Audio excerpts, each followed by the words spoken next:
Hi everyone. We had a question about OneDrive. So here's a quick tour through OneDrive. I'm on my laptop, so that's the way it looks like this. If you're on an iPad, it might look a little different. You'll notice to the left, there's my recycling bin. So if I delete something, it will go there and will stay there for 30 days. After 30 days, it is deleted. If someone has shared something with me, I can click on this and it will show me that easily and quickly.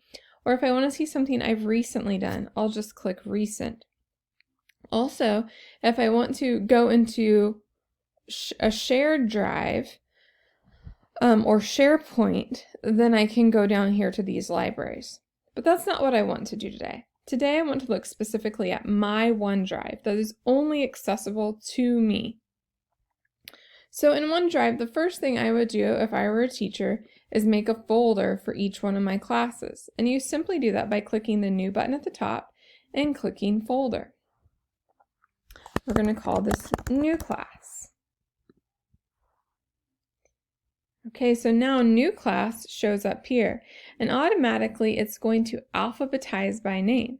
If you want to change this or go the other direction, you can go A to Z or Z to A. You can do it by the time it was modified, or how many files are in there, or if it's shared or not. But we're just going to leave it like this for right now. Okay, so let's say I'm going into my new class, and I want to create a Word doc for this class. I probably need a syllabus, so I'll go back to that New button, and I will click on the Word document.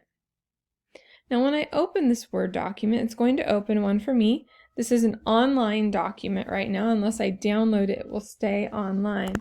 So I'm going to put SIL there. By going up here, I'm going to save it as SIL, and that will be the file name.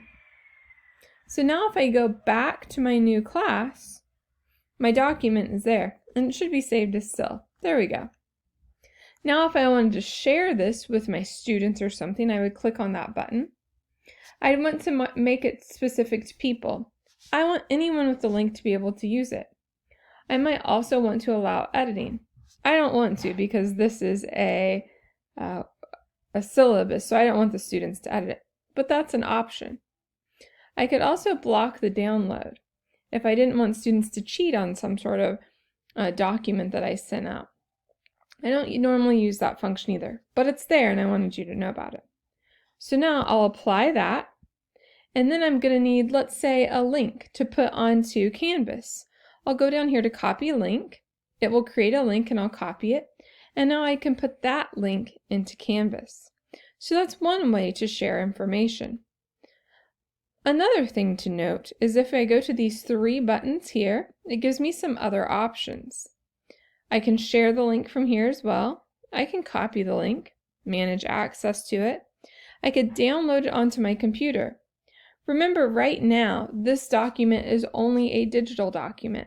It'll still be a digital document, but it's not saved to my actual computer. It's saved in the Microsoft Cloud. If I want to change that, I'll have to download. I can also delete this document. If I delete it, it will go into the recycling bin and only stay there for 30 days.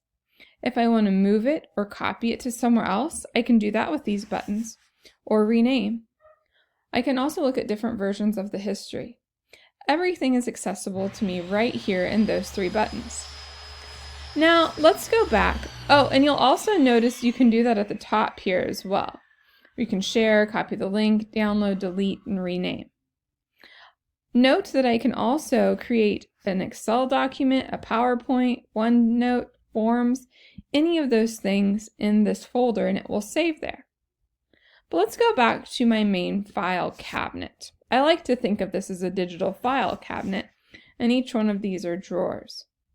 Well, some of you have some files that have just randomly been saved in your cabinet for a while now, and you want to organize them or get rid of them. Well, let's take fall orientation, for example. That should probably go in an advisory folder. So all I'm going to do is drag it up to, oh, maybe not. It won't go that far. So if I can't drag it, I'm going to click on the three buttons, click Move To. Now I could move it to some of these other SharePoint drives, but I don't want to move it there. I want to move it within my own OneDrive. So now I'm looking at my filing cabinet here. I want to move it to Advisory.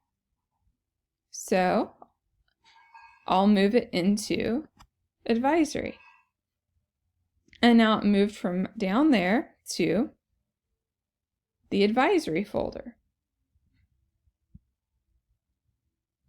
That's one way to clean up all of these extra documents. Of course, you might just want to delete some of them, so you could go to delete right there. If you have any other questions, please let us know. That's just a quick tutorial of OneDrive.